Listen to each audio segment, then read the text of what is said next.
Huwag kang umarte na parang mamatay ka na, Nanay Rosa. Konting pagkabasag lang ng baso, iiyak-yak ka na. Linisin mo yan.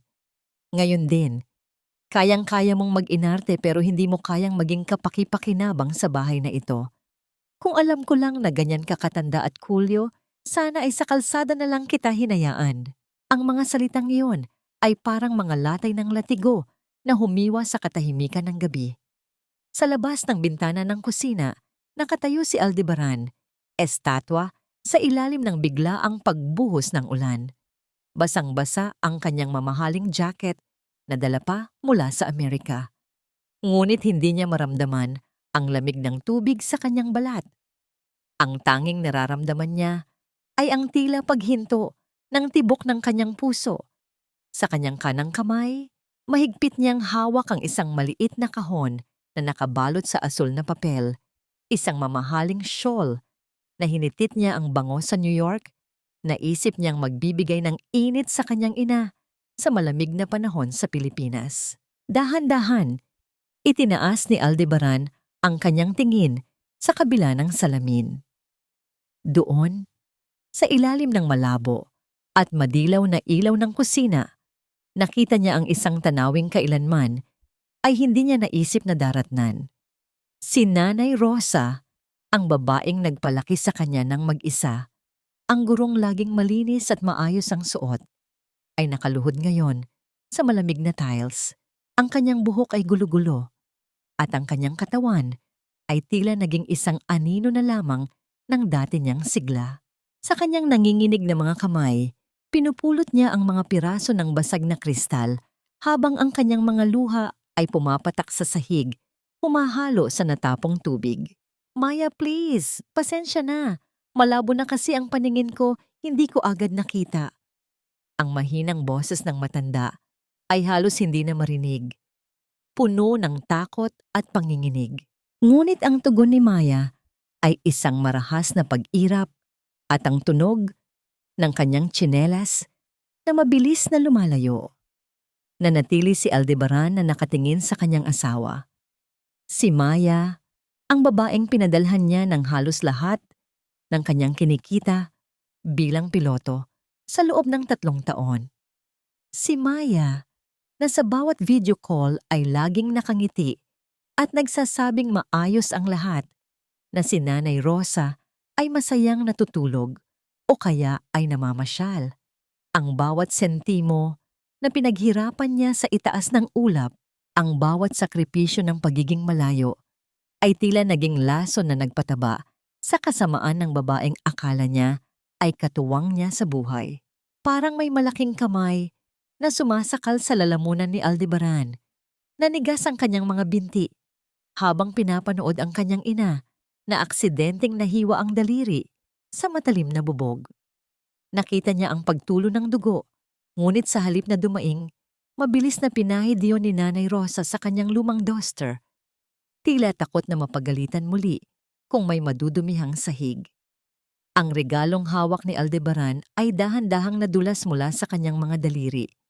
Bumagsak ito sa basang damuhan. Ang magandang balot ay unti-unting nasisira ng putik, gaya ng pagkadurog ng kanyang tiwala at pangarap para sa pamilyang binalikan. Gusto niyang sumigaw, gusto niyang sipain ang pinto at yakapin ang kanyang ina, ngunit ang kanyang katawan ay tila nakakadena sa lupang kinatatayuan niya.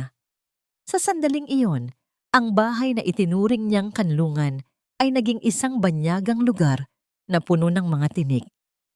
Habang tinitingnan niya ang kanyang ina, na hirap tumayo mula sa pagkakaluhod, isang mapait na tanong ang paulit-ulit na umaalingaw-ngaw sa kanyang isipan. Ito ba ang bunga ng lahat ng aking pagpapakasakit? Habang ako ay lumilipad patungo sa mga bituin upang bigyan sila ng magandang buhay, ang akin bang ina ay dahan-dahan palang nilulunod sa sarili kong tahanan. Bago pa man siya makakilos, nakita ni Aldebaran ang isang anino ng lalaki na lumabas mula sa kanilang silid-tulugan.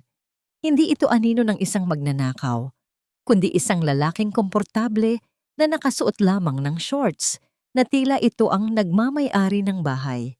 Lumapit ang lalaki kay Maya at hinalikan ito sa pisngi, habang ang kanyang asawa ay tumatawa na parang walang matandang nagdurusa sa kabilang silid. Ang bawat hibla ng pagkatao ni Aldebaran ay tila gustong sumabog sa galit at pait, ngunit nanatili siyang nakakubli sa dilim. Ang kanyang mga mata ay nagnininga sa gitna ng ulan. Ano pa ang mga lihim na itinatago ng mga pader na ito at hanggang saan ang kayang tiisin ng isang anak bago maging apoy ang kanyang mga luha? Hayaan mo na ang matandang yan, babe. Masyado kang nadidress out sa kanya. Halika na rito. Lumalamig na ang pagkaing pinadeliver ko gamit ang credit card ng asawa mong nasa langit pa ang isip. Ang boses ng lalaki ay puno ng pangungutya. Isang tono ng boses na tila siya ang hari sa loob ng pamamahay na binuo ni Aldebaran sa bawat oras ng pagpupuyat sa loob ng cockpit.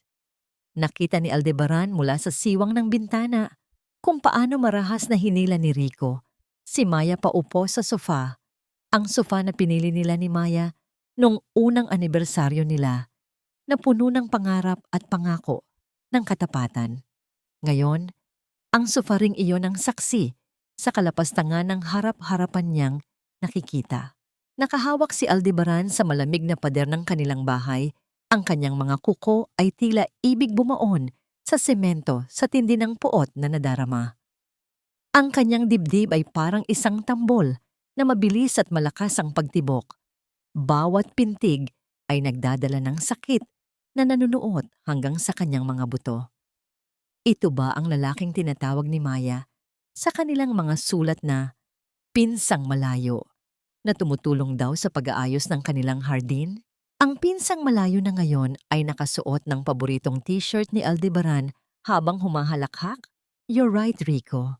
Nakakapagod lang talagang intindihin ang biyenan ko. Minsan iniisip ko, kung hindi lang dahil sa perang pinapadala ni Alde para sa maintenance ng nanay niya, matagal ko na siyang itinapon sa charity ward. Sagot ni Maya, sabay higop ng wine mula sa mamahaling baso na regalo pa ng nanay ni Aldebaran nung nakasal nila. Ang bawat salita ni Maya ay tila mga lason na napilit isinusubo sa pandinig ni Aldebaran.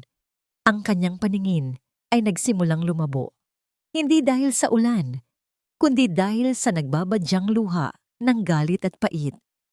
Ang kanyang katawan ay nanginginig, hindi dahil sa ginaw, kundi dahil sa pakikipaglaban sa sarili na huwag sumugod at wasakin ang bawat sulok ng silid na yon. Ang mga daliri niya ay naninigas at ang kanyang panga ay masakit na sa sobrang pagkakadiin. Tumingin siya sa gawing ibaba, sa isang madilim na sulok kung saan nakatambak ang mga lumang gamit. Doon, nakita niya ang portrait ng kanyang ama, isang iginagalang na opisyal noon, na ngayon ay nakasandal sa sahig, puno ng alikabok, at tila ginagamit na lamang na patungan ng mga maruruming basahan. Isang munting alaala ng dangal ng kanilang pamilya, na ngayon ay niyuyurakan ng 2 taong walang budhi. Ang kawalang galang na ito sa kanyang ama at ang pagmamalupit sa kanyang ina ay isang kombinasyon ng sakit na tila bumibiyak sa kanyang kaluluwa. Dahan-dahang lumipat ang usapan ng dalawa sa ibabaw ng hapagkainan. Kinuha ni Rico ang isang makapal na brown envelope at inilapag ito sa harap ni Maya. Ang tunog ng paglapag ng papel sa kahoy na mesa ay tila isang malakas na pasabog sa pandinig ni Aldebaran. Huwag kang mag-alala, Maya. Ilang pirma na lang at formal na nating maililipat ang titulo ng lupain sa Tagaytay sa pangalan ko. Pagkatapos niyan, kahit bumalik pa ang asawa mo, wala na siyang madaratnan, kundi ang sarili niyang mga damit sa labas ng pintong ito. Ani Rico na may kasamang mapanganib ng ngiti. Lalong dumiin ang pagkakahawak ni Aldebaran sa gilid ng bintana. Ang lupain sa Tagaytay, iyon ang huling pamanang iniwan ng kanyang ama para sa pagtanda ni Nanay Rosa. Iyon ang lupaing pinaghirapang bayaran ni Aldebaran para magkaroon ng seguridad ang kanyang ina kung sakaling may mangyari sa kanya. At ngayon, pinaplano nilang nanakawin ito sa ilalim ng ilong ng isang matandang bulag na sa katotohanan at isang anak na itinuturing nilang tanga. Ang katahimikan ng gabi ay nabasag ng tunog ng pagdaan ng isang malakas na kulog sa kalangitan. Ngunit para kay Aldebaran, Ang mas malakas na ingay ay ang pagkabasag ng bawat natitirang piraso ng kanyang pagkatao. Ang kanyang pagmamahal ay naging abo at sa gitna ng kadiliman, isang bagong apoy ang nagsisimulang maglaro sa kanyang mga mata. Ang apoy ng isang taong wala nang natitira, kundi ang pagnanais na iligtas ang tanging mahal sa buhay na natitira sa kanya. Tumalikod si Aldebaran sa bintana. Ang kanyang bawat hakbang sa basang damuhan ay mabigat at puno ng determinasyon. Hindi siya maaaring sumugod ng walang plano. Hindi siya maaaring magpadala sa galit na magreresulta sa kanyang pagkatalo. Kailangan niyang maging anino sa sarili niyang bahay. Kailangang maging estranghero sa paningin ng kanyang kaaway hanggang sa dumating ang tamang sandali ng pagbawi. Sa kanyang paglalakad palayo, isang mapait na tanong ang nanatiling nakaukit sa kanyang isipan. Tila isang sumpa na kailangang sagutin ng tadhana. Hanggang saan ang kayang gawin ng isang anak upang bawiin ang dangal na ninakaw at gaano kalalim ang sugat na kayang itago ng isang pusong pinagtaksilan. Huwag po, maawa na po kayo, Ma'am Maya. Gagawin ko na po ang lahat. Huwag niyo lang po akong saktan. Hindi ko na po uulitin ang pagkakamali ko. Ang bulong na yun ay hindi nagmula sa isang estranghero, kundi sa babaeng nagbigay ng buhay kay Aldebaran sa loob ng madilim at masikip na bodega na amoy amag at luma. Natagpuan ni Aldebaran ang kanyang ina. Nakasandal si Nanay Rosa sa isang tumpok ng mga lumang dyaryo. Ang kanyang mga bisig ay nakayakap sa sariling mga tuhod habang nanginginig ang buong katawan. Ang bawat salita niya ay punong-puno ng takot.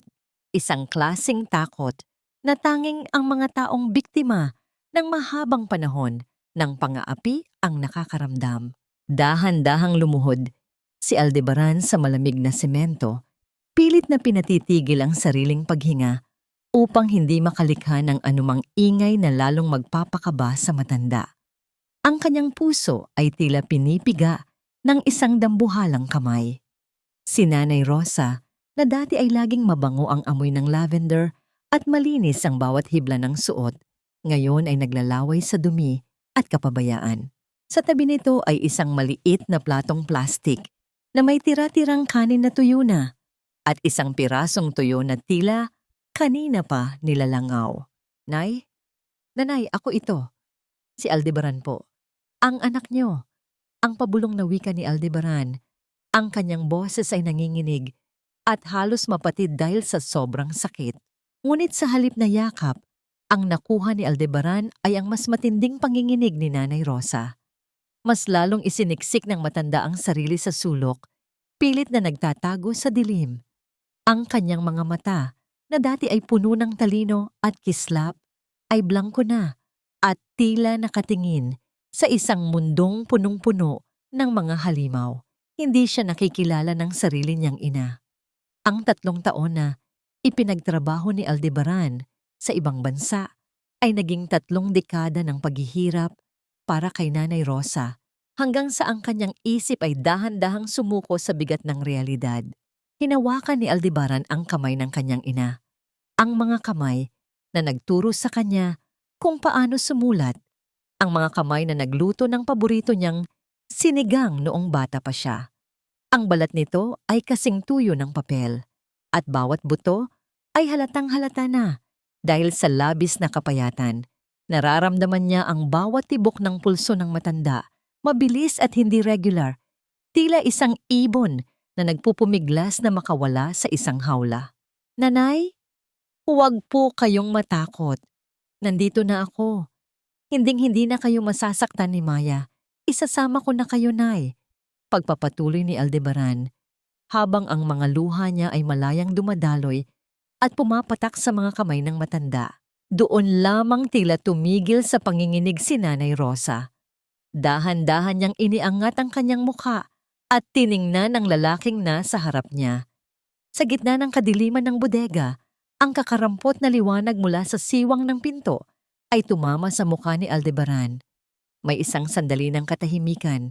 Isang sandali kung saan tila nagbalik ang malay ng matanda. Ang kanyang mga tuyong labi ay gumalaw, pilit na bumibigkas ng isang pangalan na matagal na niyang ibinulong sa kanyang mga panalangin. Alde? Anak ko? Ang paos at mahinang tanong ni Nanay Rosa. Ang kanyang daliri ay dahan-dahang humawak sa pisngi ni Aldebaran. Tila sinisiguro kung ito ba ay totoo o isa lamang sa mga magagandang panaginip na laging pinuputol ng sampal ni Maya. Bago pa man makasagot si Aldebaran, ang katahimikan ng gabi ay nabasag ng tunog ng mabibigat na yabag ng paa mula sa itaas. Ang bawat tunog ng pagtapak ng tsinelas sa hagdang kahoy ay tila isang babala ng dumarating na panganib. Mabilis na nagbago ang anyo ni Nanay Rosa. Ang sandali ng pagkakaunawaan ay agad na napalitan ng matinding pagkataranta at panlalamig. Umalis ka na, anak. Magalit siya. Sasaktan ka niya. Itago mo ang sarili mo. Ang tarandang bulong ng matanda, pilit na itinutulak palayo si Aldebaran habang ang kanyang mga mata ay nakapako sa pintuan ng bodega. Narinig ni Aldebaran ang pag-ikot ng susi sa labas ng pinto. Ang tunog ng bakal na nagkikiskisan sa trangka ay tila isang hatol sa kanyang pandinig. Wala na siyang oras upang lumabas sa pinanggalingan niyang bintana. Ang tanging nagawa niya ay mabilis na magtago sa likod ng malaking cabinet na puno ng mga lumang gamit habang pinipigil ang bawat pintig ng kanyang puso na tila gustong kumawala sa kanyang dibdib. Bumukas ang pinto at ang liwanag mula sa hallway ay naghatid ng isang mahabang anino sa sahig ng bodega. Nakatayo roon si Maya. Hawak ang isang baso ng tubig, ngunit ang kanyang mukha ay walang kahit anong bakas ng pagmamahal. Sa halip, ang kanyang mga mata ay puno ng pagkayamot at puot habang nakatingin sa matandang nakaluhod sa sahig. Bakit gising ka pa, matanda? Akala mo ba ay makakatakas ka sa ingay ng iyong pag-iyak?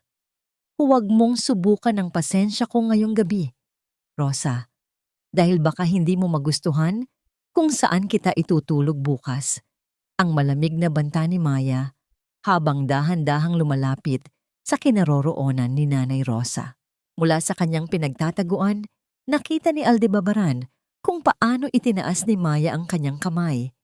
Tila handang magpakawala ng isang marahas na kilos sa harap ng kanyang inang walang kalaban-laban. Ang bawat kalamnan sa katawan ni Aldebaran ay nanigas at ang kanyang mga kamao ay nakakuyom ng husto hanggang sa magputi ang kanyang mga kasukasuan. Kailanman ay hindi inisip ni Aldebaran na ang pagbabalik niya sa sariling tahanan ay magiging isang digmaan sa pagitan ng kanyang pagtitimpi at ng kanyang pagnanais na pumatay para sa katarungan. Alde, mahal ko, dumating ka na. Ang tinig ni Maya ay parang pulot na umaagos sa gitna ng katahimikan ng gabi, matamis, malambot, at puno ng pagkukunwari. Wala pang ilang minuto ang nakalilipas nang marinig ni Aldebaran ang boses na ito na tila isang demonyo sa loob ng bodega.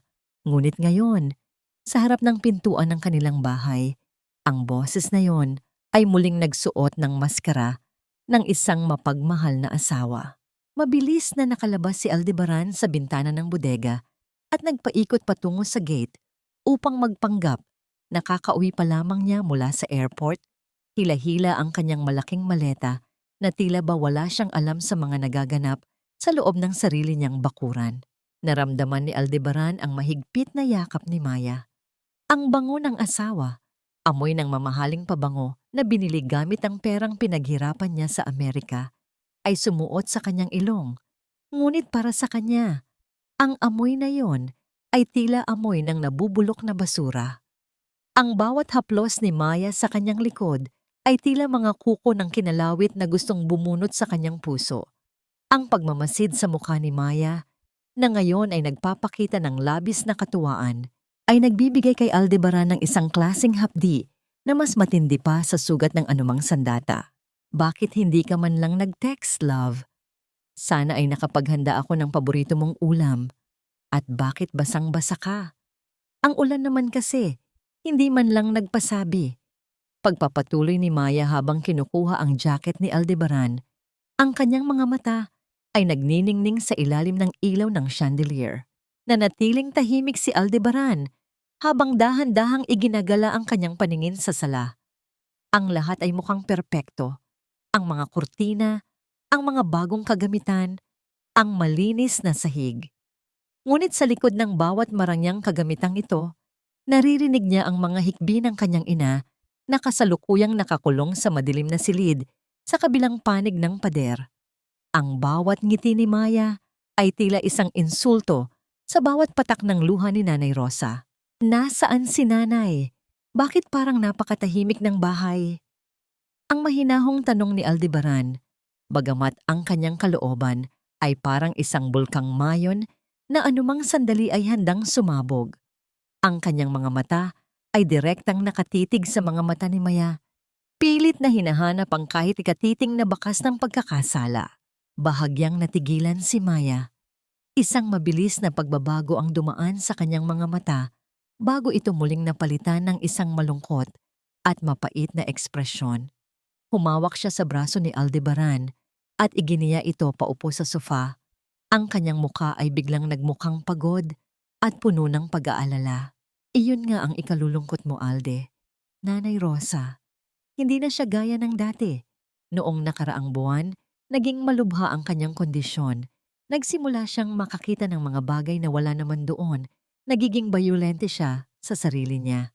Pinatingin ko siya sa doktor at ang payo nila ay kailangang siyang ilagay sa isang espesyal na pasilidad, isang nursing home kung saan may mga nurse na titingin sa kanya 24 oras. Iyang paliwanag ni Maya habang pilit na pinapatak ang isang pekeng luha mula sa kanyang mga mata. Naramdaman ni Aldebaran ang panlalamig ng kanyang mga kamay. Ang antas ng kasinungalingan ni Maya ay lampas sa kanyang imahinasyon. Ang pagtawag nito sa kanyang sariling ina na bayolente at baliw upang pagtakpan ang sariling kalupitan ay tila isang mitya na unt-unting sumusunog sa kanyang pagtitimpi. Ang bawat salita ni Maya ay tila isang kutsilyo na dahan-dahang hinihiwa ang kanyang tiwala hanggang sa maging abo na lamang ito. Nursing home? Saan iyon? Gusto ko siyang puntahan ngayon din, Maya. Hindi ko kayang matulog nang alam kong wala si Nanay dito sa bahay na itinayo ko para sa kanya. Ang mariing sabi ni Aldebaran habang dahan-dahan siyang tumatayo. Huwag ngayon, love. Gabi na at malakas ang ulan. Bukas na bukas din ay sasamahan kita. Pagod ka sa biyahe, kailangan mong magpahinga at saka, baka hindi ka niya makilala. Masasaktan ka lang kapag nakita mo siyang nagsisigaw at hindi alam kung sino ka. Mabilis na sagot ni Maya, ang kanyang tinig ay may halong kaba na pilit niyang itinatawid bilang pagmamalasakit. Isang mapait na ngiti ang sumilay sa mga labi ni Aldebaran, isang nangiting hindi umabot sa kanyang mga mata. Tiningnan niya ang pinto patungo sa kusina, ang daan patungo sa bodega, kung saan alam niyang naghihirap ang kanyang ina. Ang bawat pintig ng kanyang puso ay nagsasabing sumugod na, buksan ang pinto, at ilantad ang demonyong nasa harap niya. Ngunit alam niyang kailangan niyang maging matalino. Kailangan niyang hintayin ang lalaking nakita niya sa loob ng bahay. Kung ganoon, sige, bukas na bukas din ay pupuntahan natin siya. Ang dahan-dahang wika ni Aldebaran habang tinititigan si Maya ng matagal. Pero alam mo, Maya, habang nasa eroplano ako, may naramdaman akong kakaiba. Para bang naririnig ko ang boses ni Nanay na tumatawag sa akin. Dito mismo sa loob ng bahay na ito. Nakapagtataka, hindi ba? Namilog ang mga mata ni Maya at sa isang saglit ang kanyang maskara ng katapatan ay bahagyang nayanig. Ang katahimikan sa pagitan nilang dalawa ay tila naging isang madilim na bangin na puno ng mga lihim at panganib. Sa labas, ang kulog ay muling umalingaw-ngaw, tila isang babala ng isang malaking gulo na hindi na mapipigilan. Sino ang unang bibigay sa labanang ito ng pagkukunwari? At anong katotohanan ang mas masakit? Ang makitang ang iyong asawa ay isang kaaway? O ang malamang ang iyong tahanan ay naging isang libingan ng dangal? Huwag mo na munang isipin ang kahit ano, Alde. Narito ka na sa piling ko at iyon lang ang mahalaga. Hayaan mong alagaan kita ngayong gabi, gaya ng laging ginagawa ng isang loyal na asawa.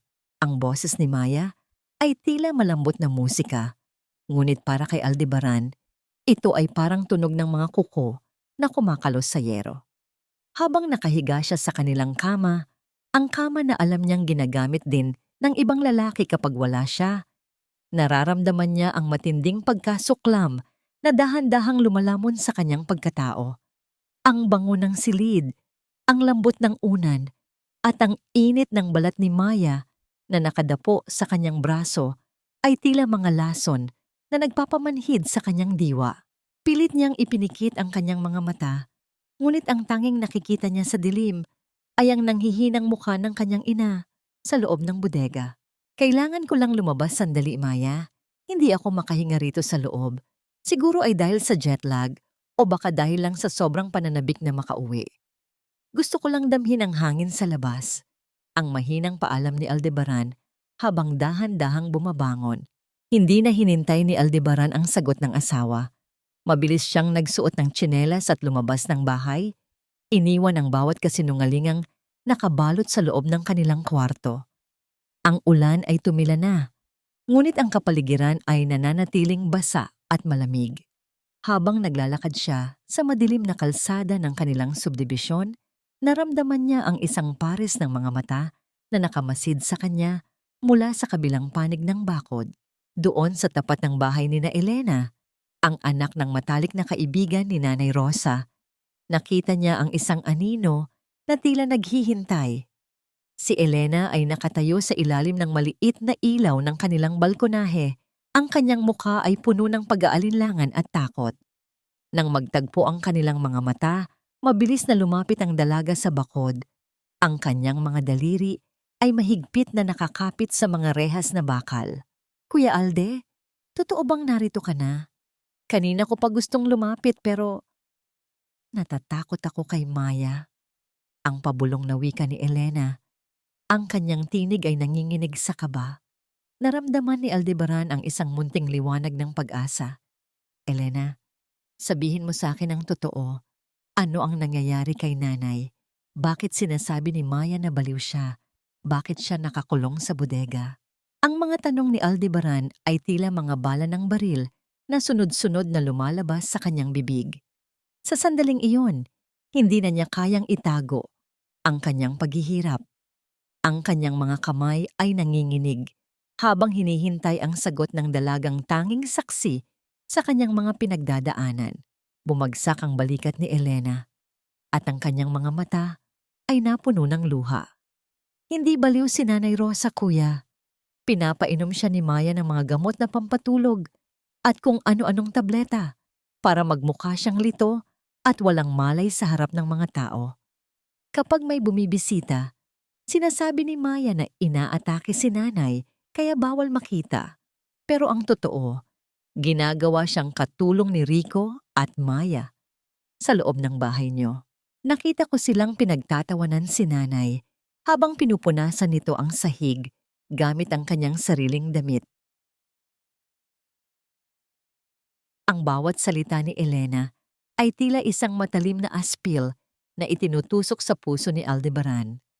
Ang kanyang buong mundo ay tila gumuguho sa bawat detalye ng kalupitang naririnig niya. Ang kanyang paghinga ay naging mabigat at ang kanyang paningin ay lalong nagdilim dahil sa puot. May isa pa, kuya. Pagpapatuloy ni Elena habang ang kanyang boses ay lalong humina. Bago pa man naging malubha ang kalagayan ni nanay, may ibinigay siyang isang maliit na susi sa akin. Sabi niya, itago ko raw ito ng maigi at ibigay lang sa iyo pagdating mo.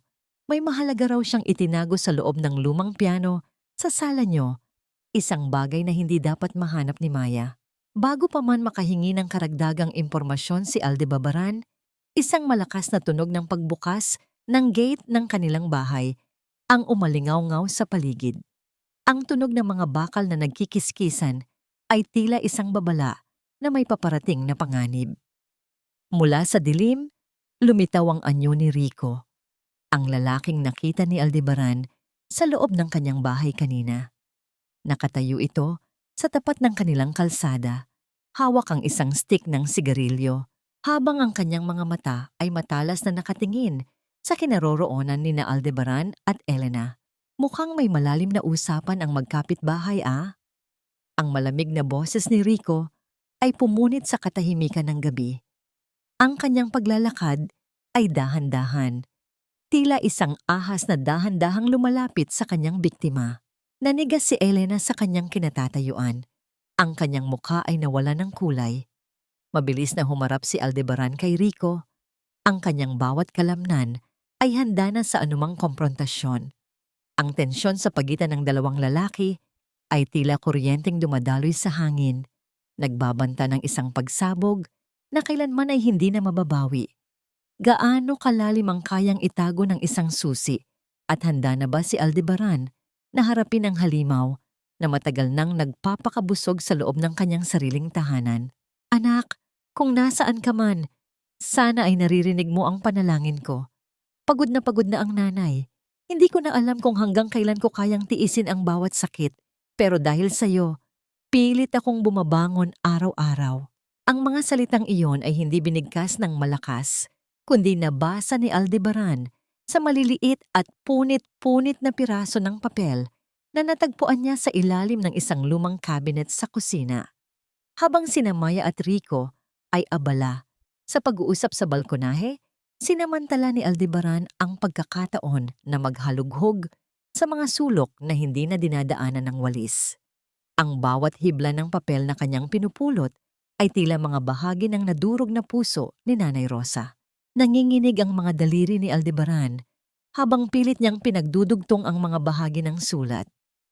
Ang sulat kamay ng kanyang ina, na dati ay napakalinis at tuwid, ngayon ay nanginginig at halos hindi na mabasa, bakas ng panghihina at takot. Ang bawat patak ng tinta sa papel ay tila humahalo sa kanyang sariling mga luha na hindi na niya mapigilang umagos. Nararamdaman niya ang bawat hapdi ng bawat salitang isinulat ng matanda sa gitna ng kadiliman ng gabi, habang siya naman ay abala sa paglipad sa kabilang panig ng mundo, walang kamalay-malay sa impyernong dinaranas ng kanyang ina. Patawad, Nay. Patawad. Ang pabulong na panaghoy ni Aldebaran. Ang kanyang dibdib ay tila sasabog sa tindi ng pagsisisi. Isang piraso ng papel ang kumuha ng kanyang pansin, isang maliit na parisukat na may nakasulat na 3 salita na tila naging isang matalim na balaraw na bumaon sa kanyang kaluluwa. Mahal kita, anak. Ang 3 salitang iyon ay may bakas ng natuyong mantsa ng luha at mantsa ng pagkain. Tila ba habang isinusulat ito ni Nanay Rosa, ay may kung anong bagay na ipinahid o itinapon sa kanya upang patigilin siya. Ang pag-iisip na ang huling mensahe ng pagmamahal ng kanyang ina ay itinapon sa basura gaya ng isang maruming basahan ay nagdulot kay Aldebaran ng isang klaseng galit na hindi na kayang itago ng anumang maskara. Ang kanyang mga panga ay nangangalit at ang kanyang mga kamao ay nakakuyom hanggang sa magputi ang kanyang mga kasukasuan. Dahan-dahan niyang itinago ang mga punit na papel sa loob ng kanyang bulsa nang marinig niya ang tunog ng pagbukas ng pinto patungo sa kusina. Ang tunog ng tsinelas ni Maya ay mabilis na lumalapit. Kasunod ang kanyang pamilyar na halimuyak na ngayon ay tila amoy ng kamatayan para kay Aldebaran. Mabilis na nag-ayos ng tayo si Aldebaran at nagpanggap na kumukuha lamang ng tubig sa dispenser. Love, bakit nandito ka pa sa dilim? Kanina pa kita hinahanap sa taas. Ang boses ni Maya ay muling nagsuot ng lambing, ngunit ang kanyang mga mata ay matalas na nagmamasid sa bawat kilos ni Aldebaran. Hinarap siya ni Aldebaran. Ang kanyang mukha ay blanko at walang emosyon, bagamat sa loob niya ay may isang malaking bagyo na nagngangalit. Wala lang, Maya. Nauuhaw lang ako. At parang may hinahanap lang akong alaala dito sa kusina. Lumapit si Maya kay Aldebaran at humawak sa kanyang balikat. Ang kanyang mga daliri ay dahan-dahang gumagapang patungo sa leeg ng asawa. Isang mapait na ngiti ang sumilay sa kanyang mga labi bago siya bumulong ng isang balitang tila isang malakas na kulog na yumanig sa buong pagkatao ni Aldebaran. Huwag mo nang hanapin ang nakaraan, Alde, dahil may mas mahalagang bagay na tayong dapat pagtuunan ng pansin ngayon. Ang wika ni Maya habang dahan-dahang itinatapat ang kamay ni Aldebaran sa kanyang sariling tiyan. I'm pregnant. Mahal ko. Magkakaroon na tayo ng sariling anak. Hindi ba ito ang matagal na nating pangarap? Isang bagong simula para sa ating dalawa. Nanigas ang buong katawan ni Aldebaran. Ang bawat salita ni Maya ay tila isang malaking pader na biglang itinayo upang harangan ang kanyang plano para sa katarungan. Tiningnan niya ang tiyan ni Maya. Pagkatapos ay ang mga mata nitong puno ng mapanganib na kislap. Alam niya ang laro ni Maya, ang paggamit sa isang inosenteng buhay upang itali ang kanyang mga kamay at patahimikin ang kanyang mga hinala. Sa labas ng bahay ang hangin ay muling umihip ng malakas, nagpapagalaw sa mga dahon ng puno na lumilikha ng tila mga bulong ng babala.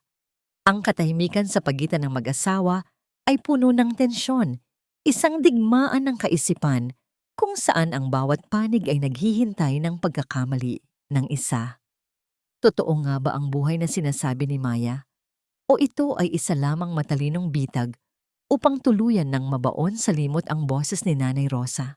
Siguraduhin mong hindi malalaman ni Alde na ang anak na ito ay gawa-gawa lang natin sa papel Rico. Kapag nakuha na natin ang lahat, iiwan natin siyang luhaan kasama ang kanyang ulyaning ina. Ang boses ni Maya ay malamig at puno ng kalkulasyon, isang tono na malayong malayo sa malambing na tinig na ginamit niya kanina habang ibinabalita ang kanyang pagbubuntis. Nakatayo si Aldebaran sa labas ng pintuan ng kanilang silid. Ang kanyang mga kamay ay mahigpit na nakakapit sa isang maliit na pares ng sapatos na pambata na kapapabili lang niya. Naisip niyang magpanggap na masayang ama. Naisip niyang magdala ng regalo upang lalong mapalapit sa kalooban ni Maya at mapababa ang depensa nito.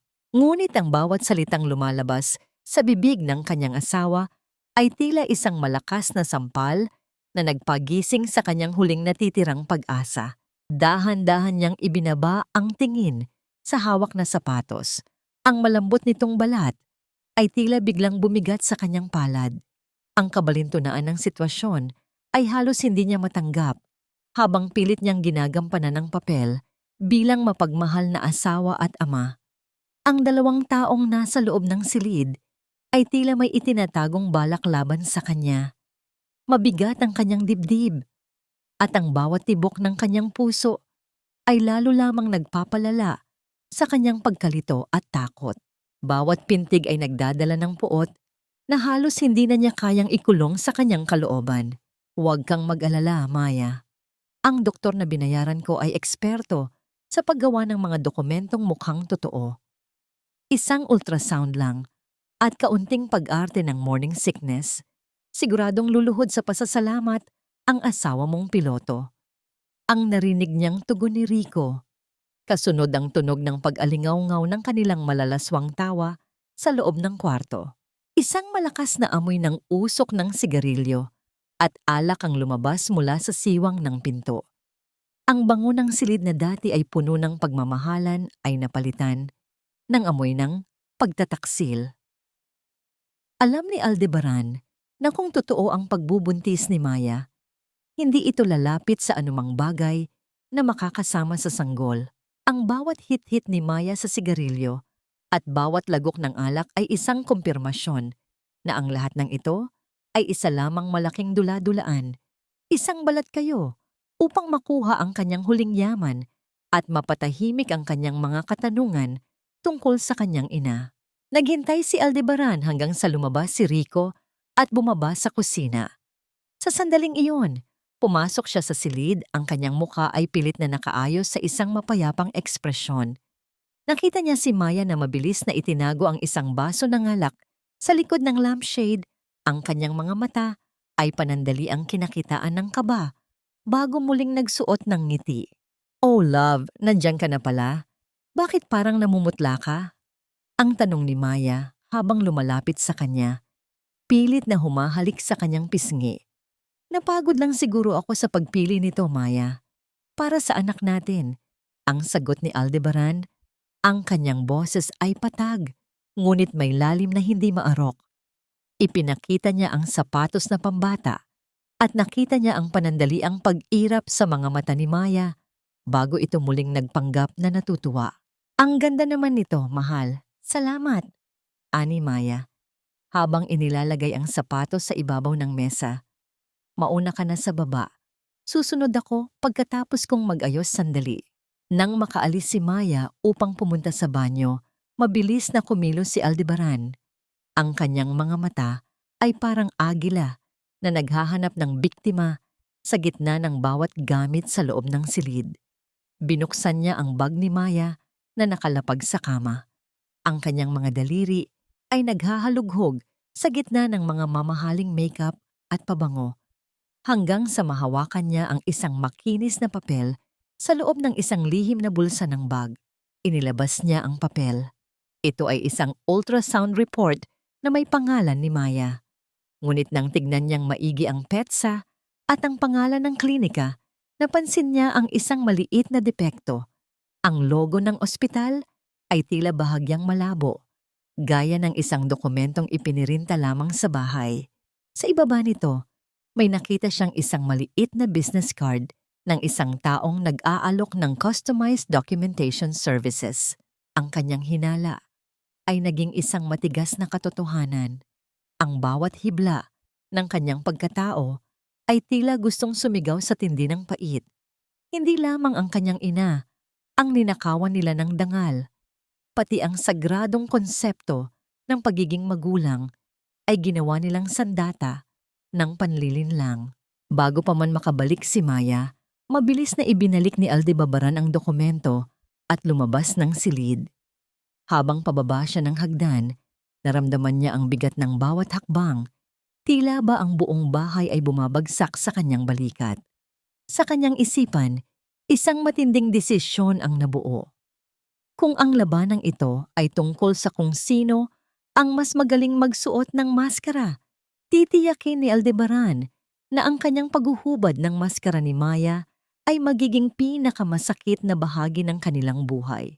Ngunit hanggang kailan kayang magpanggap ng isang pusong halos sumabog na sa galit?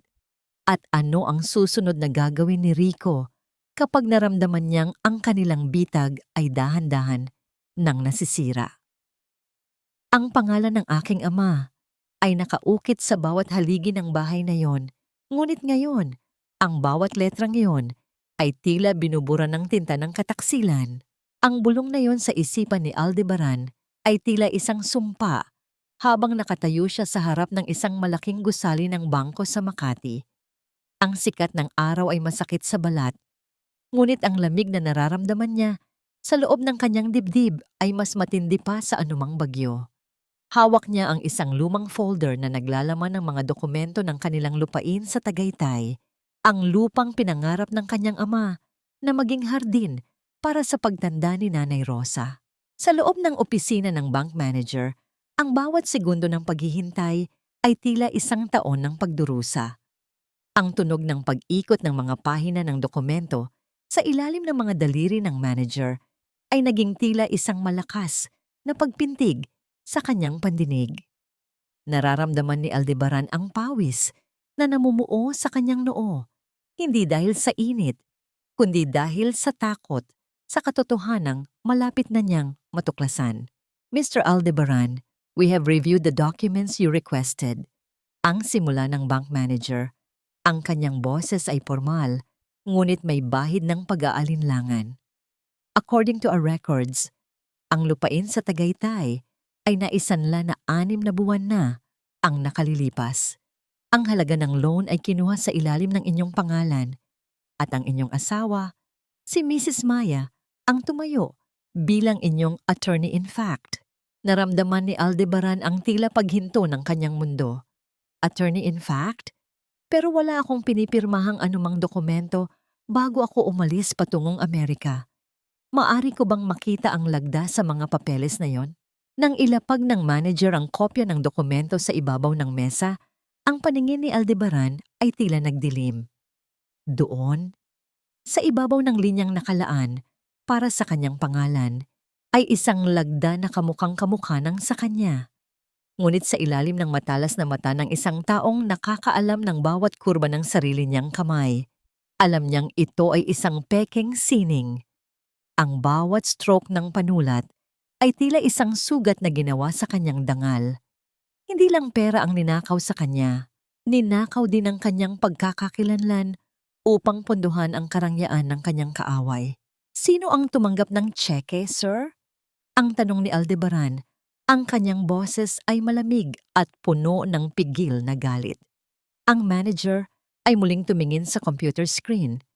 Ang tseke ay idineposito sa isang joint account at base sa aming record ng release, ang taong laging kasama ni Mrs. Maya sa pag-aasikaso nito ay ang kanyang pinsan.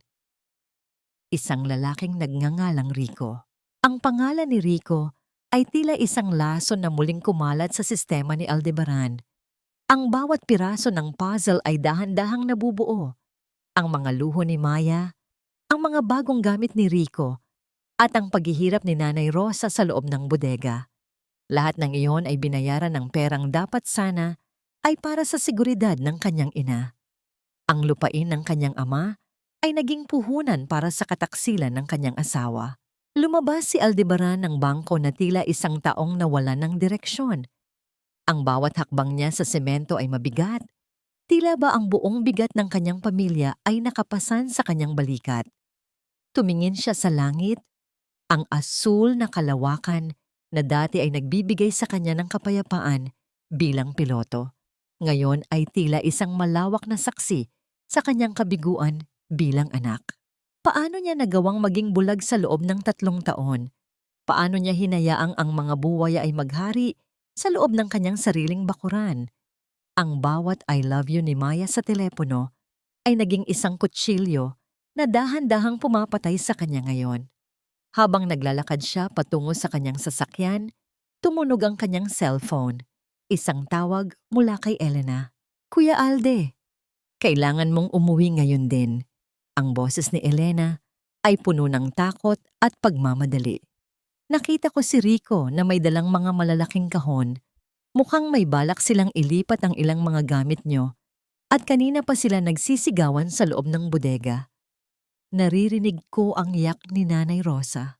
Ang huling salitang narinig ni Aldebaran ay tila isang mitya na nagpasiklab sa lahat ng kanyang itinagong puot. Mabilis niyang pinaandar ang kanyang sasakyan. Ang tunog ng makina ay tila isang ungol ng isang leon na handa ng sumagpang. Wala na siyang pakialam sa mga dokumento, wala na siyang pakialam sa pera. Ang tanging mahalaga ngayon ay ang boses ng kanyang ina na muling tinatawag siya sa gitna ng kadiliman. Ngunit sa kanyang pagmamadali, hindi napansin ni Aldebaran ang isang itim na sasakyan na dahan-dahang sumusunod sa kanya mula sa parking lot ng bangko. Isang anino ang nakamasid, isang aninong handang gawin ang lahat upang hindi mabura ang kanilang marangyang kasinungalingan. Sino ang sumusunod kay Aldebaran at anong panganib ang naghihintay sa kanya bago pa man siya makarating sa pinto ng kanyang tahanan? Huwag po, Mamaya. Huwag po ang sinturon. Maglilinis na po ako. Pangako po, hindi na ako hihingi ng tubig. Ang bawat salitang lumalabas sa tuyong labi ni Nanay Rosa ay tila mga pako na ibinabaon sa kaluluwa ni Aldebaran. Pagkapasok niya sa maliit na siwang ng bintana ng bodega habang abala sina Maya at Rico sa pagkakarga ng mga gamit sa kabilang bahagi ng bakod, ang bumungad sa kanya ay ang hitsura ng kanyang ina na tila isang hayop na naghihintay ng parusa. Nakatakip ang mga braso ng matanda sa kanyang ulo. Nanginginig ang buong katawan sa gitna ng alikabok at dilim. Dahan-dahang lumuhod si Aldebaran sa tabi ng kanyang ina. Wala siyang dalang kahit anong material na bagay, kundi isang planggana ng maligamgam na tubig at isang malinis na bimpo na nakuha niya ng lumingon ng mga kaaway.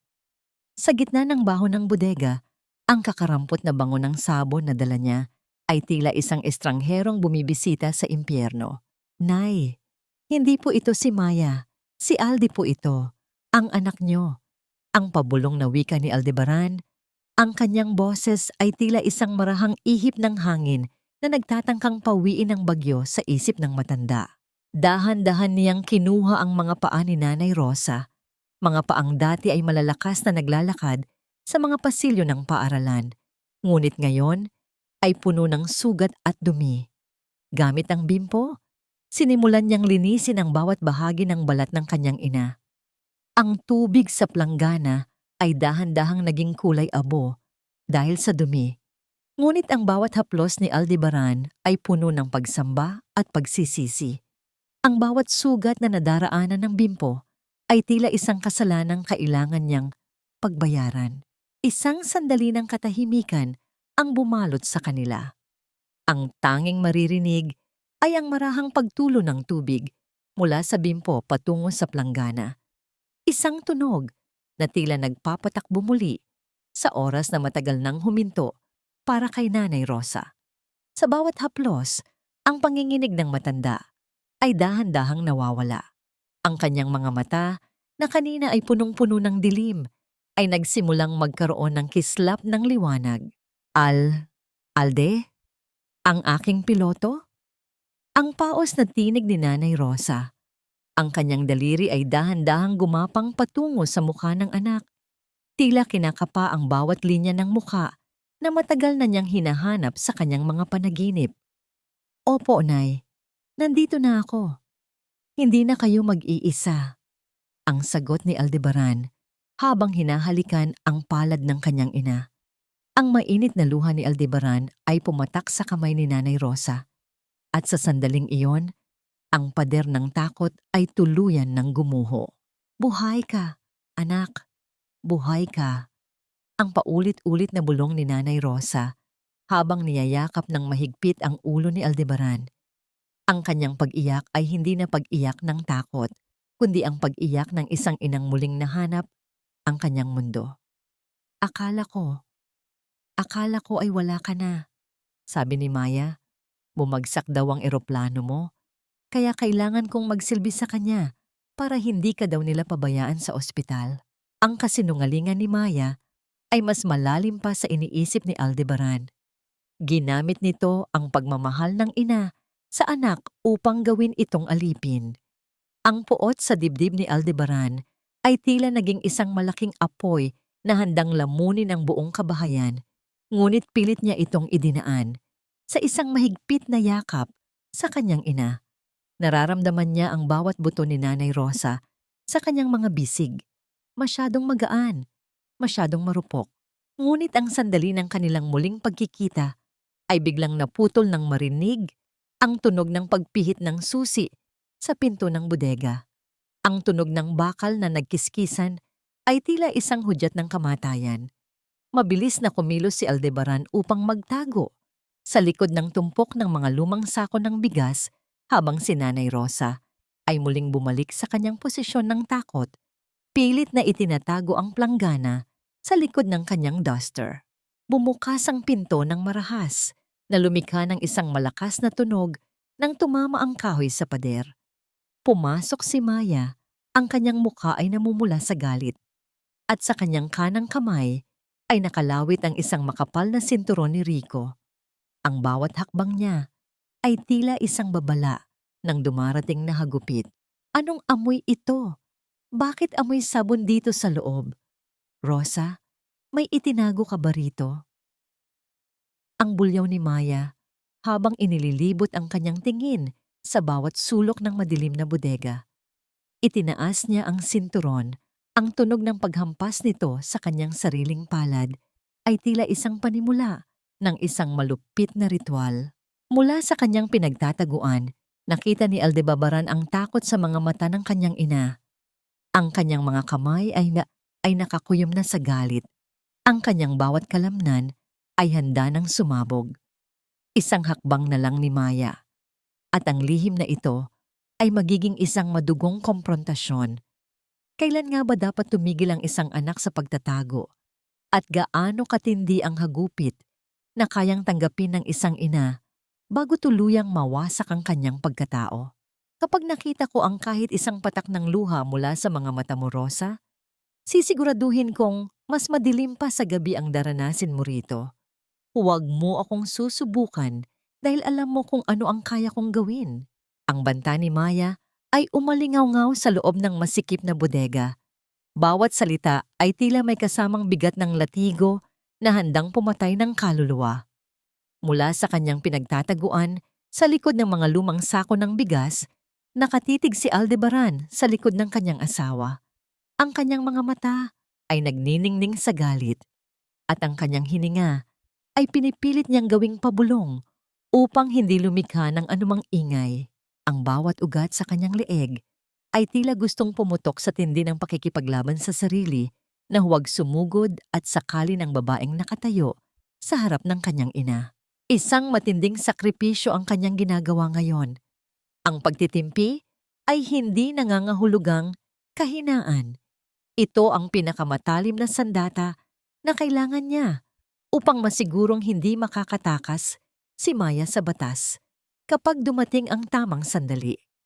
Ngunit ang makitang nanginginig ang kanyang ina, nakayuko at hawak ang basang duster na tila ba yun ang tanging proteksyon niya sa mundo, ay nagdulot kay Aldebaran ng isang klaseng sugat sa puso na kailanman ay hindi na maghihilom. Maya, nasaan ka ba? May naghahanap sa iyo rito sa labas. Ang malakas na sigaw ni Rico mula sa sala ay pumunit sa tensyon sa loob ng bodega. Binitiwan ni Maya ang sinturon na lumikha ng isang mahinang tunog nang tumama ito sa sahig. Magpasalamat ka, matanda, dahil may mahalaga akong kailangang asikasuhin. Huwag kang aalis dyan. Ang huling banta niya bago mabilis na lumabas at isara ang pinto. Nang marinig ni Aldebaran ang tunog ng paglock ng pinto mula sa labas, mabilis siyang lumabas mula sa kanyang pinagtataguan. Mabilis niyang hinalikan ng noo ng kanyang ina bago siya muling dumaan sa bintana upang magpaikot patungo sa sala ng bahay. Tinitiyak na mas mabilis siyang makakarating doon kaysa kay Maya. Nang pumasok si Maya sa sala, nadatnan niya si Aldebaran na nakaupo sa sofa, hawak ang isang tasa ng kape, mukhang kalmado at walang alam. Ngunit ang bawat kalamnan sa mukha ni Aldebaran ay tila isang nakakuyom na kamao na naghihintay ng tamang oras. Oh love, gising ka na pala. Akala ko ay natutulog ka pa.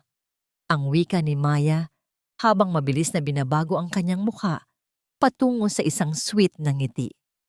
Ang kanyang hininga ay bahagyang mabilis pa mula sa kanyang ginawa sa bodega. Hindi ako makatulog ng maayos, Maya. Maraming bagay ang tumatakbo sa isip ko. Ang sagot ni Aldebaran. Ang kanyang boses ay patag, ngunit may lamig na tila yelo. Lumapit si Maya at umupo sa tabi niya. Hawak ang isang makapal na papel. Mabuti na rin nagising ka, mahal ko. Dahil may kailangan tayong pirmahan. Para ito sa kinabukasan ng anak natin. At para na rin sa pagpapagamot ng nanay mo.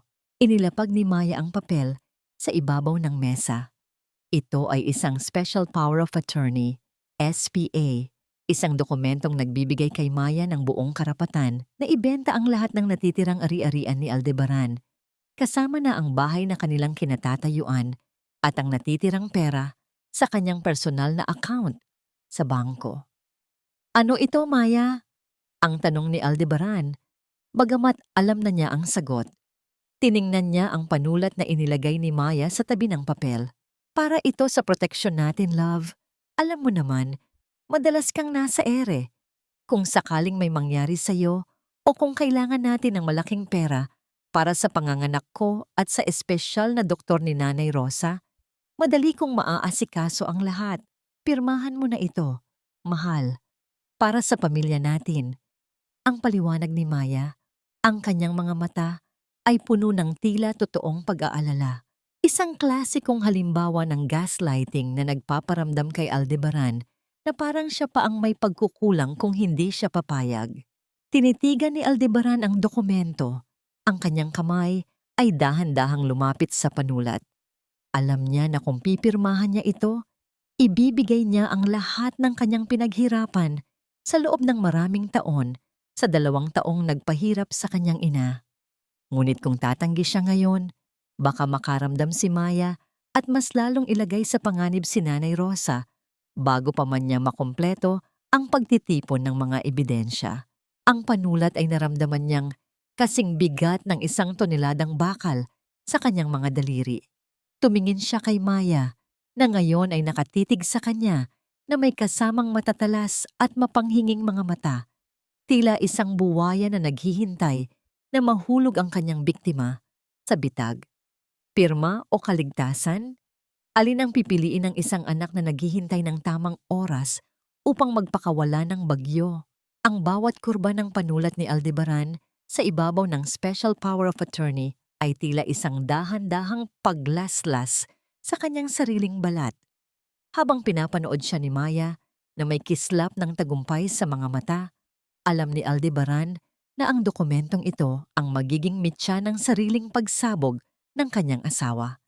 Ibinigay niya ang papel, ang kanyang mukha ay nagpapakita ng isang pagod na pagsuko.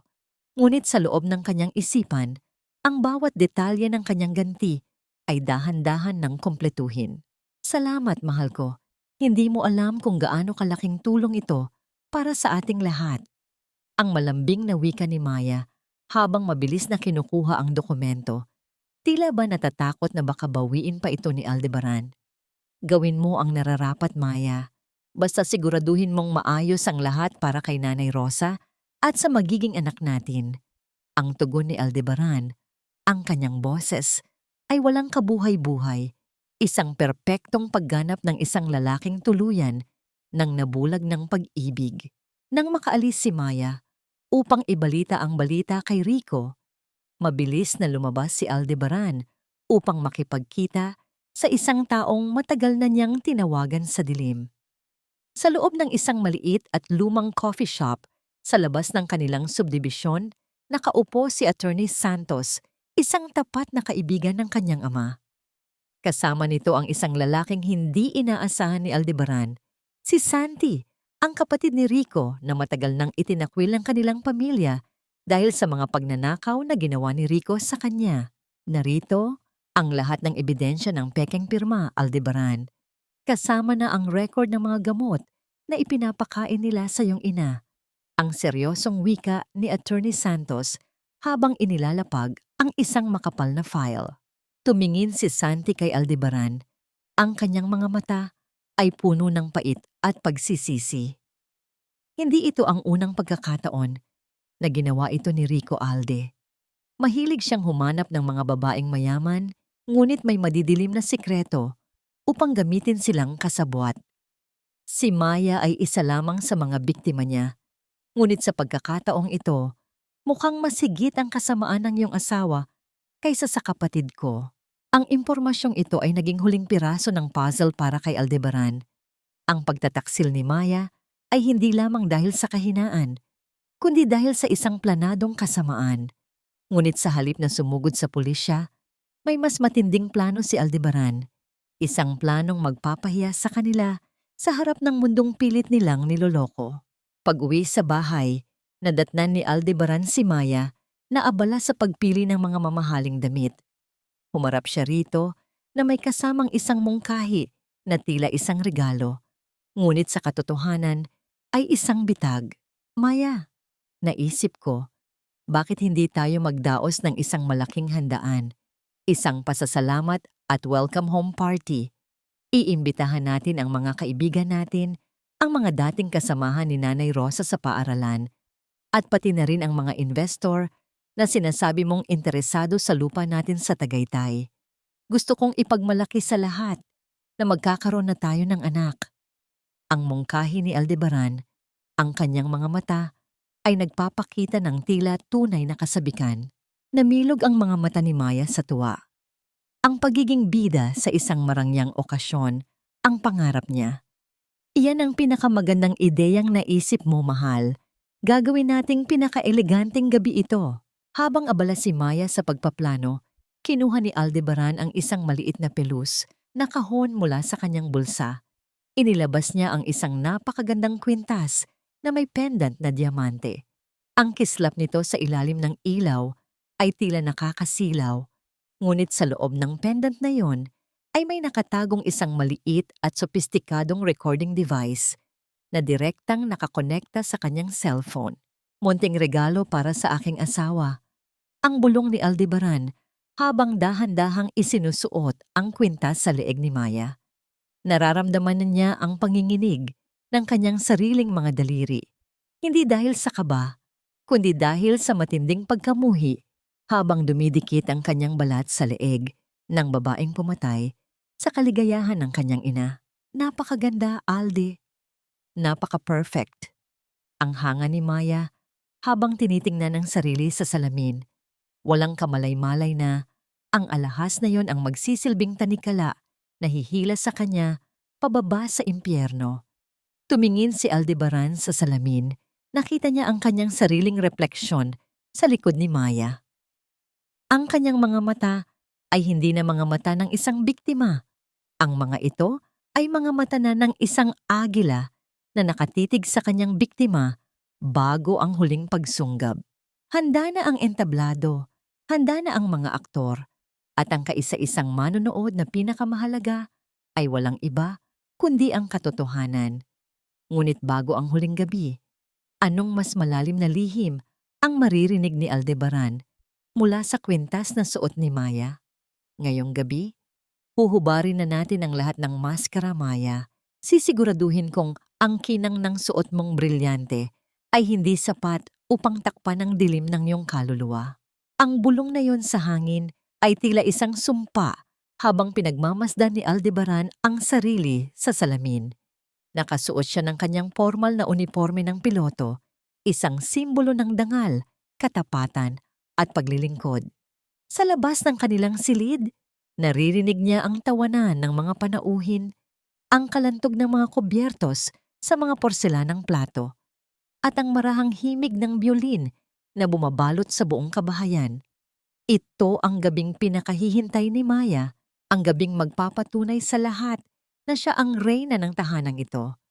Ngunit para kay Aldebaran, ito ang gabi ng pagtutuos. Dahan-dahan siyang bumaba sa hagdan. Ang sala ay punong-puno ng mga taong kilala sa lipunan. Mga dating kasamahan ni Nanay Rosa na ang ilan ay maluha-luha nang makita siya. At ang mga investor na tila mga buwayang naghihintay ng hudyat ni Rico. Nakita niya si Maya sa gitna ng karamihan, lalong nagningning ang suot nitong pulang bestida na tila kulay ng dugong dumanak sa puso ni Nanay Rosa. Ang kwintas na regalo ni Aldebaran ay kumikislap sa leeg nito. Walang kamalay-malay na ang bawat salitang binibitawan niya ay naririnig at naitatala sa cellphone na nasa bulsa ni Aldebaran. Ladies and gentlemen, mawalang galang na po sa inyong lahat. Ang malakas at matatag na tinig ni Aldebaran habang hawak ang mikropono sa gitna ng entablado. Ang bawat mata ay nabaling sa kanya. Ang katahimikan ay dahan-dahang lumaganap. Sa buong paligid, gaya ng isang makapal na hamog, lumapit si Maya sa tabi niya. Ang kanyang kamay ay kumapit sa braso ni Aldebaran. Isang pagpapakita ng pagmamay-ari na tila ba ipinagmamalaki niya ang tagumpay ng kanyang panlilinlang. Ang asawa ko po ay sadyang napaka-romantic. May sorpresa raw siya para sa akin at sa ating magiging anak. Ang masayang anunsyo ni Maya sa mga panauhin, habang ang kanyang mga mata ay nagniningning sa katuwaan. Totoo iyon, Maya. Ang sagot ni Aldebaran, ang kanyang tingin ay diretso sa mga mata ng asawa. May isang sandali ng tensyon sa pagitan nilang dalawa, isang kislap ng katotohanang tila hindi napansin ng nakakarami. Naghanda ako ng isang maikling video presentation. Nais kong ipakita sa inyong lahat kung paano inalagaan at minahal ni Maya ang aking pamilya, lalo na ang aking ina habang wala ako. Ang mga ilaw sa sala ay dahan-dahang namatay. Iniwan ang lahat sa gitna ng kadiliman. Ang tunog ng projector na bumubukas ay tila isang hudyat ng pagsisimula ng isang trahedya. Isang malaking screen ang bumaba mula sa kisame. At ang unang imaheng lumabas ay hindi ang larawan ng kanilang kasal o ang mga litrato ng kanilang bakasyon sa Amerika. Ang screen ay nagpakita ng isang madilim at maduming sulok ng bodega. Nagsimulang magkaroon ng bulong-bulungan sa mga panauhin. Nakita sa video ang isang matandang babae, si Nanay Rosa, na nakaluhod sa sahig. Pilit na nilalaklak ang tubig mula sa isang tabong plastik habang si Maya ay nakatayo sa harap nito. Hawak ang isang makapal na sinturon.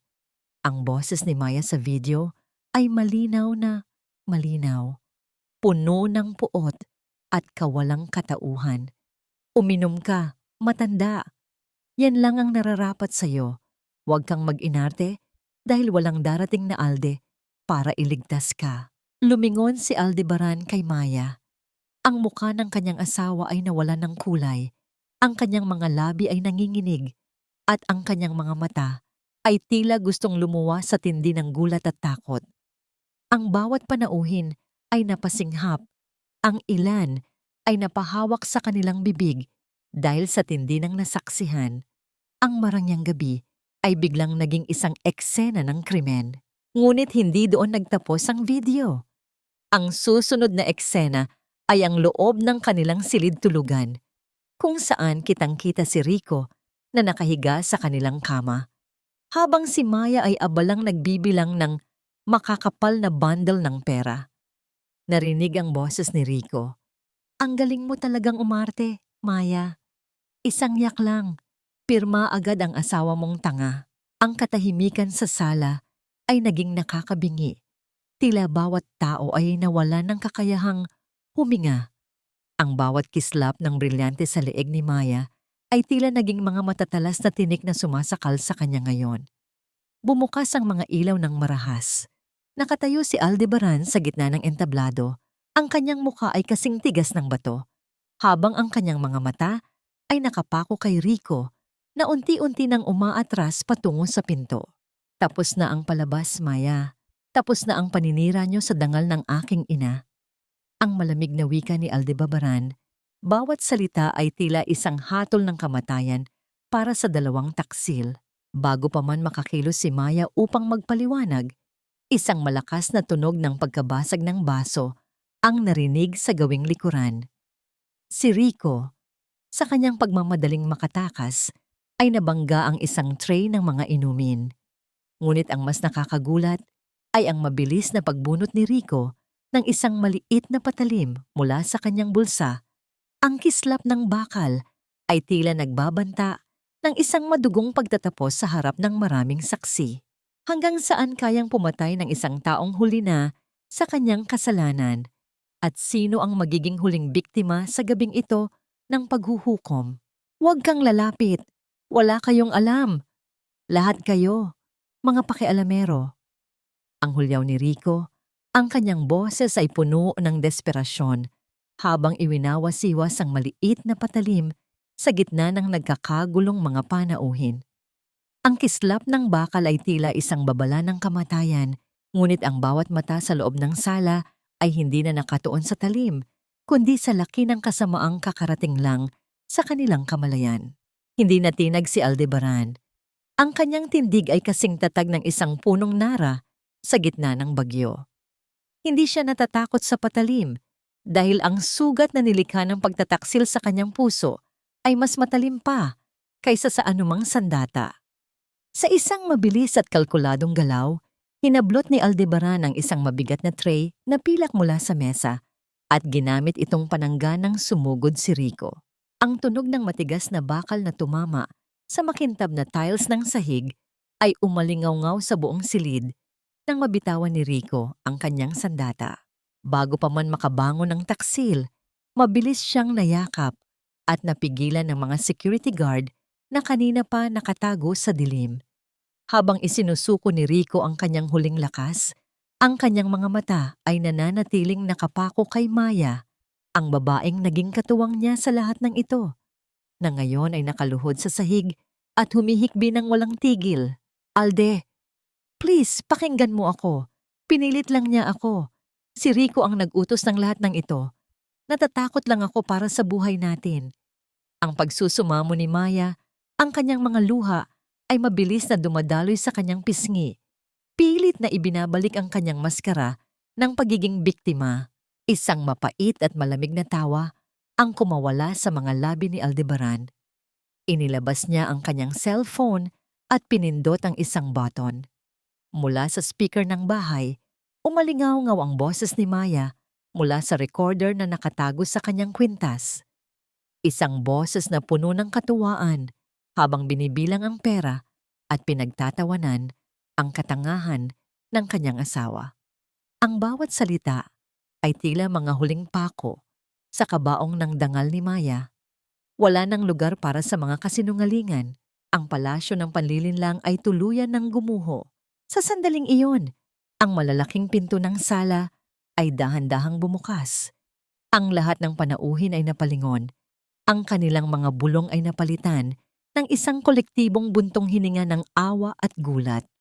Mula sa labas, pumasok si Elena at sa kanyang tabi ay isang babaeng tila muling nabuhay mula sa kailaliman ng lupa. Si Nanay Rosa. Nakaayos na ang kanyang buhok at suot niya ang isang asul na terno na dati niyang isinusuot sa kanyang mga pagtatapos sa paaralan bilang guro. Bagamat halata pa rin ang kanyang labis na kapayatan at ang panghihina sa kanyang mga mata, ang kanyang tindig ay puno ng isang dangal na hindi kayang burahin ng anumang bodega. Pagkakita sa kanyang mga dating kasamahan sa paaralan, ang mga mata ng matanda ay napuno ng luha, hindi ng takot, kundi ng kaginhawaan na sa wakas ay nakalabas na siya sa dilim. Huminto ang mundo para kay Aldebaran. Sa gitna ng lahat ng tao, sa gitna ng kahihiyan ni Maya at ng galit ni Rico, ang tanging nakikita niya ay ang kanyang ina. Dahan-dahan siyang lumapit, ang bawat hakbang ay tila isang paglalakbay pabalik sa kanyang pagkabata. Sa harap ng lahat ng mga panauhin, sa harap ng mga investor at ng media, si Aldebaran, ang kagalang-galang na piloto, ay dahan-dahang lumuhod sa paanan ng kanyang ina. Patawad, nanay. Patawad dahil hinayaan kong ahas ang magbantay sa iyo sa loob ng sarili nating tahanan. Patawad dahil naging bulag ako sa iyong pagdurusa habang ako ay nasa itaas ng ulap. Ang basag na tinig ni Aldebaran habang kinukuha ang nanginginig na kamay ng ina at inilalalapat ito sa kanyang noo.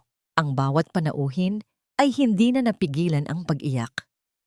Ang tagpong iyon ng pagmamano at pagsusumamo para sa patawad ay tila isang sagradong sandali na naglinis sa lahat ng dumi ng gabing iyon.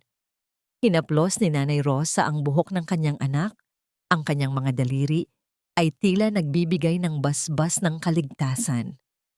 Wala kang kasalanan, anak. Nandito ka na. Iyon lang ang mahalaga. Ang mahinang tugon ni Nanay Rosa.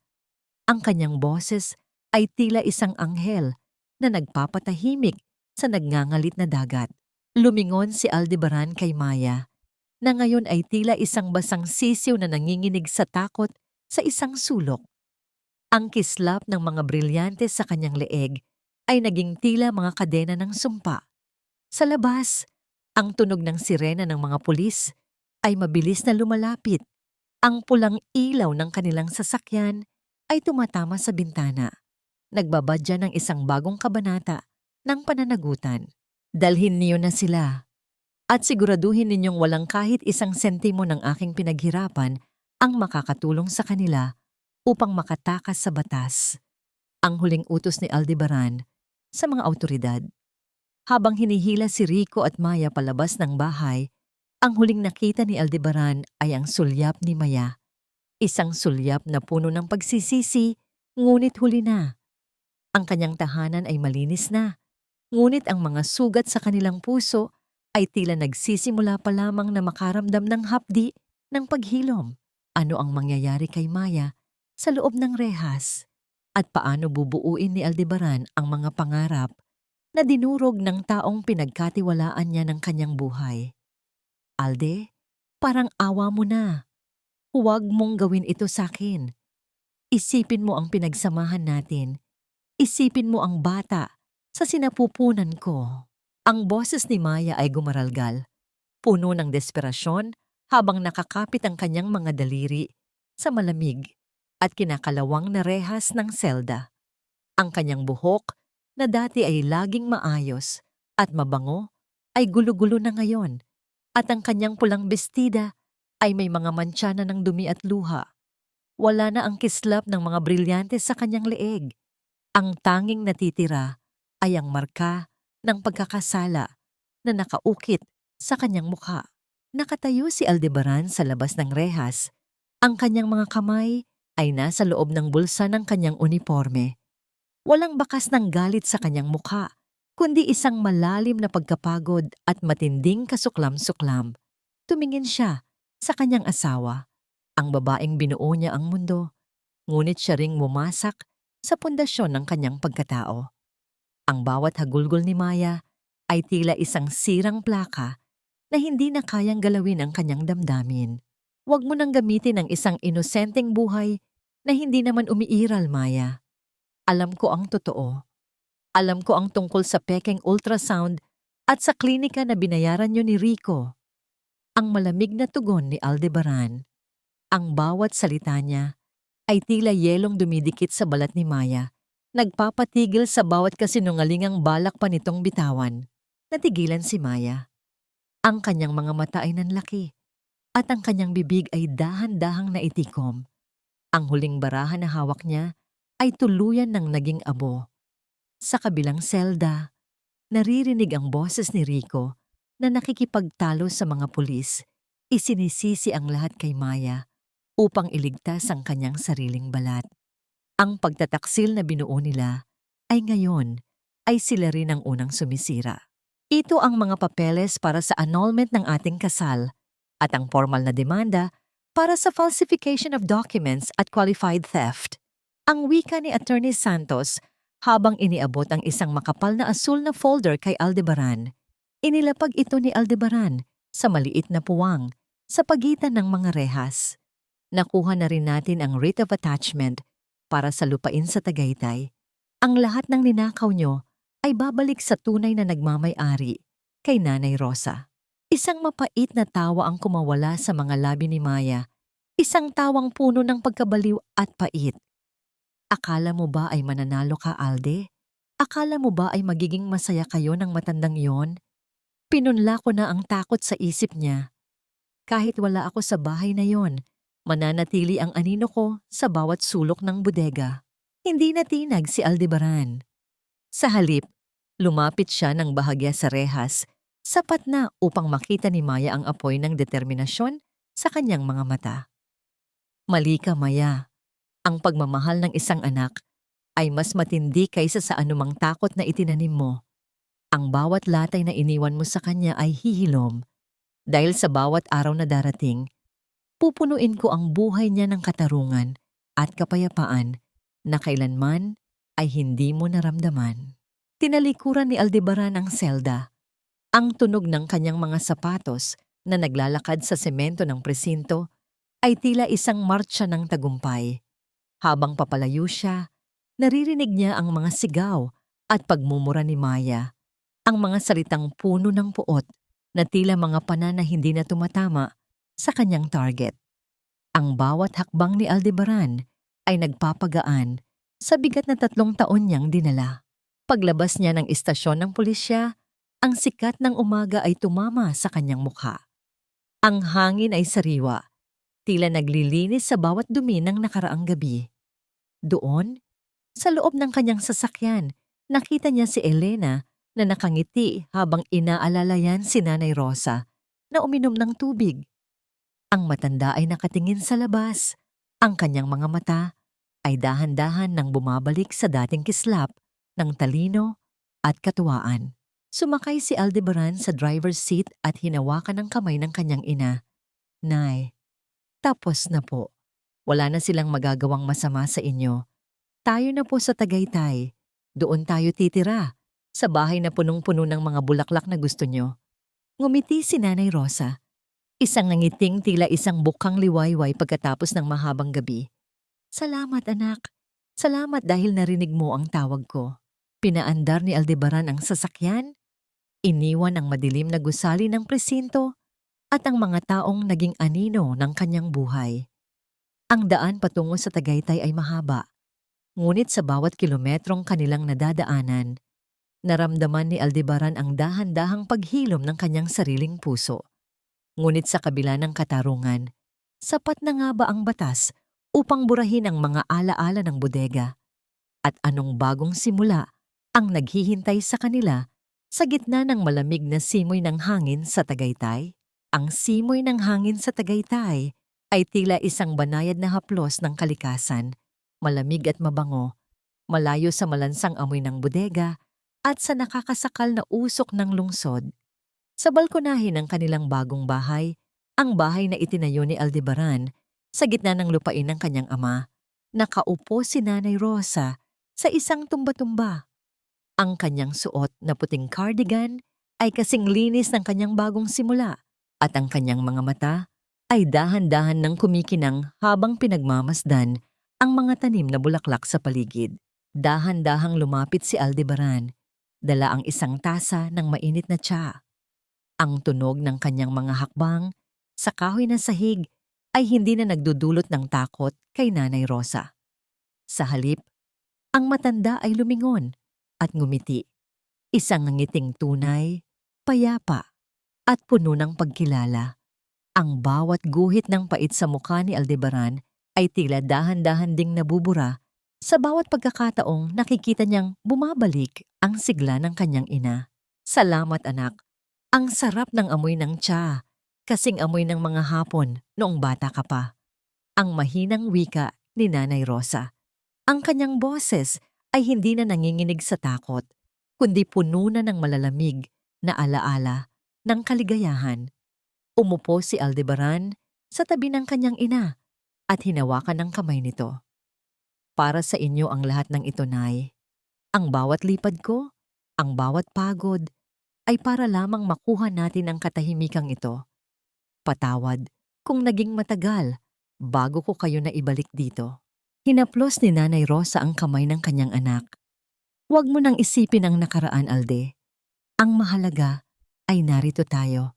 Ang mga sugat ay naghihilom, hindi dahil nawawala ang sakit, kundi dahil mas malakas na ang pagmamahal na bumabalot sa kanila. Sa gitna ng kanilang pag-uusap, lumabas si Elena mula sa loob ng bahay, dala ang isang basket ng mga sariwang prutas. Ang kanyang presensya ay tila isang liwanag na nagbibigay ng init sa malamig na hapon. Tumingin si Elena kay Aldebaran at sa isang sandali, nagtagpo ang kanilang mga mata. Isang tingin na puno ng pasasalamat, paghanga at isang usbong ng damdamin na hindi na kailangan pang bigkasin ng mga salita. Kuya Alde, may dumating na sulat para sa'yo. Galing sa presinto. Ang dahan-dahang wika ni Elena habang inilalapag ang isang puting sobre sa ibabaw ng mesa. Napatitig si Aldebaran sa sobre. Alam niya kung kanino galing iyon. Kahit hindi niya buksan, nararamdaman niya ang puot at desperasyon na nakapaloob sa bawat letra ng pangalan ni Maya na nakasulat sa labas. Marahil ay isa na namang pagsusumamo para sa tawad o isang banta ng paghihiganti. Ngunit habang tinitingnan niya ang kanyang ina na masayang humihigop ng tsaa at ang payapang paligid ng Tagaytay, naramdaman ni Aldebaran na ang kapangyarihan ni Maya sa kanyang buhay ay tuluyan ng naglaho. Kinuha ni Aldebaran ang sobre, ngunit hindi niya ito binuksan. Sa halip, tumayo siya at lumapit sa maliit na fireplace sa sulok ng balkonahe. Doon, dahan-dahan niyang inihulog ang sulat sa nagniningas na apoy. Pinanood niya kung paano lamunin ng apoy ang papel, kung paano maging abo ang huling koneksyon niya sa babaeng humasak sa kanyang pamilya. Ang usok na lumabas mula sa apoy ay tila isang huling hininga ng nakaraang nais na niyang ibaon sa limot. Ano iyon, anak? Ang tanong ni Nanay Rosa habang nakatingin sa apoy. Wala po, Nay. Isang lumang alaala lang na kailangan ng maging abo upang magkaroon ng puwang para sa mga bagong pangarap. Ang sagot ni Aldebaran Habang muling bumabalik sa tabi ng kanyang ina, lumapit din si Elena at tumayo sa kabilang panig ni Nanay Rosa. Ang tatlo sa kanila ay nanatiling tahimik habang pinagmamasdan ang paglubog ng araw sa likod ng bulkang Taal. Ang langit ay napuno ng kulay ube at ginto, tila isang painting na gawa ng tadhana upang ipagdiwang ang kanilang tagumpay. Ang katarungan ay nakamit na, ang mga taksil ay nasa likod na ng rehas, at ang dangal ni Nanay Rosa ay muling nagniningning gaya ng mga bituin na dahan-dahang lumilitaw sa kalangitan. Sa bawat paghinga ni Aldebaran, naramdaman niya ang tunay na kahulugan ng tagumpay. Hindi ito ang dami ng pera sa bangko, kundi ang kaligtasan at naitayong muli na dangal ng kanyang pamilya. Habang ang gabi ay dahan-dahang bumabalot sa Tagaytay, ang bawat pintig ng puso ni Aldebaran ay naging isang panalangin ng pasasalamat. Ang kanyang paglalakbay mula sa itaas ng ulap patungo sa kailaliman ng impyerno ay natapos na rin sa isang tahimik at payapang kanlungan. Dito, sa piling ng kanyang ina at sa pangako ng isang bagong pag-ibig, natagpuan ni Aldebaran ang kanyang tunay na tahanan. Isang taon na ang mabilis na lumipas mula nang ang mga pader ng aming tahanan ay naging saksi sa isang madilim na trahedya. Ngayon, habang pinagmamasdan ko ang sikat ng araw na dahan-dahang sumisilip sa likod ng mga bundok dito sa Tagaytay, nararamdaman ko ang isang klaseng katahimikan na hindi kayang ibigay ng anumang tagumpay sa himpapawid. Ang bawat paghinga ko ay hindi na mabigat at ang bawat pintig ng aking puso ay wala nang kasamang pait ng pagdududa. Sa gitna ng malawak na hardin, nakikita ko si Nanay Rosa. Hawak niya ang isang maliit na pandilig at dahan-dahan niyang kinakausap ang mga rosas na tila ba mga mag-aaral niya ang mga ito sa loob ng silid-aralan. Ang kanyang mukha ay puno na ng kulay at ang bawat ngiti niya ay may kasama ng kislap ng tunay na kaligayahan. Hindi na siya ang matandang nanginginig sa takot sa loob ng bodega. Siya na muli ang aking Nanay Rosa, ang gurong nagturo sa akin na ang pinakamahalagang aralin sa buhay ay ang pag-ibig na walang hinihintay na kapalit. Naitanong ko sa aking sarili, napatawad ko na ba si Maya? Ang pagpapatawad ay hindi isang mabilis na hakbang, kundi isang mahabang paglalakbay. Hindi ko man makakalimutan ang kanyang ginawa. Pinalaya ko na ang aking sarili mula sa tanikala ng puot sa kanya. Ang galit ay isang lason na ako ang umiinom, ngunit siya ang inaasahan kong mamatay. Kaya pinili kong itapon ang basong iyon. Si Maya ay nananatili sa likod ng rehas, binabayaran ang bawat sentimo at bawat luhang ninakaw niya. Ngunit dito sa labas, kami ay malaya na. Kuya Alde, ang almusal ay nakahanda na. Ang paborito ni Nanay na tsamporado ay mainit pa. Ang boses ni Elena ay pumutol sa aking malalim na pag-iisip. Lumingon ako sa kanya at ngumiti. Si Elena ang naging anghel na tumulong sa amin upang mahanap ang daan palabas sa dilim. Sa bawat araw na lumilipas, ang aming pagkakaibigan ay dahan-dahang nagiging isang mas malalim na ugnayan, isang pag-ibig na binuo sa pundasyon ng katapatan at pagmamalasakit. Ang kanyang presensya ang nagpaalala sa akin na pagkatapos ng bawat bagyo, laging may bahaghari na naghihintay kung marunong lang tayong tumingin sa langit. Natagpuan na namin ang kapayapaan. Ang aming bahay ay hindi lamang isang gusali ng semento at kahoy, kundi isang kanlungan ng mga pusong naghilom. Ang bawat sulok nito ay puno na ng tawanan, bango ng tsa, at mga kwento ng pag-asa. Ang katarungan ay hindi lamang tungkol sa pagpapakulong sa masama, kundi tungkol sa pagbabalik ng dangal sa mga taong inapi. Ang mahalagang aral na iniwan ng lahat ng ito ay simple ngunit napakalalim. Ang tunay na kayamanan ay hindi nasusukat sa dami ng iyong naipon habang ikaw ay nasa itaas, kundi sa kung sino ang kasama mong nakatayo sa lupa kapag ang lahat ay nawala na.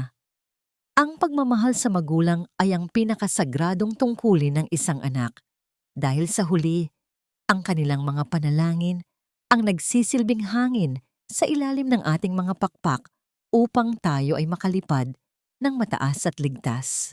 Habang inaalalayan ko si Nanay Rosa, pabalik sa loob ng bahay, tiningnan ko muli ang asul na langit. Ako ay isang piloto, ngunit ngayon ko lang natanto na ang pinakamagandang tanawin ay hindi matatagpuan sa taas ng 10,000 talampakan.